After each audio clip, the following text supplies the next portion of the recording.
Image par image ou plutôt épingle par épingle. Sur cet écran, 100 000 y sont introduites. Alignées à la manière de pixels, le positionnement de chacune d'entre elles permet de construire une image. Donc l'écran il est percé de milliers de petits trous, dans chaque trou coulisse une épingle. Et on a un éclairage latéral qui vient faire des ombres portées.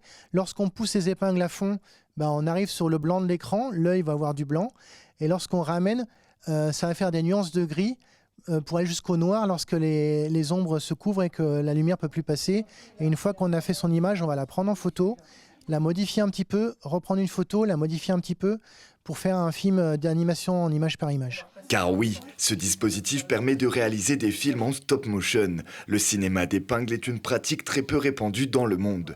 Créé dans les années 30 par Alexandre Alexeïev, ce graveur voulant animer ses œuvres plutôt que de graver ses plaques une par une, trouve ce substitut pour se rapprocher d'un rendu similaire. Pas de crayon ni de stylo pour dessiner sur l'écran d'épingle, tout objet peut trouver son utilité. Alors, c'est pas du pixel art, on fait pas point par point avec les doigts, surtout que ça peut piquer.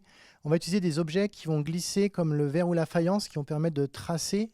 Donc ça va permettre, par exemple, si on veut colorier, on peut vraiment utiliser le plat de la cuillère.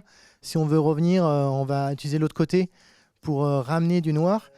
Par exemple, si je veux faire un arbre pour faire une forêt, donc on va utiliser un rouleau. Donc en fait, on va composer son image avec tous différents types d'objets assez ludiques pour arriver à faire ce qu'on a envie.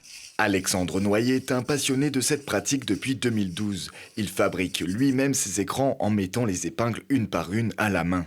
Si une partie de son activité réside dans la vente de ses écrans, il aime partager sa passion et anime des ateliers découvertes. C'est au festival du film pour enfants à Visil qu'aujourd'hui il initie les enfants à cette pratique.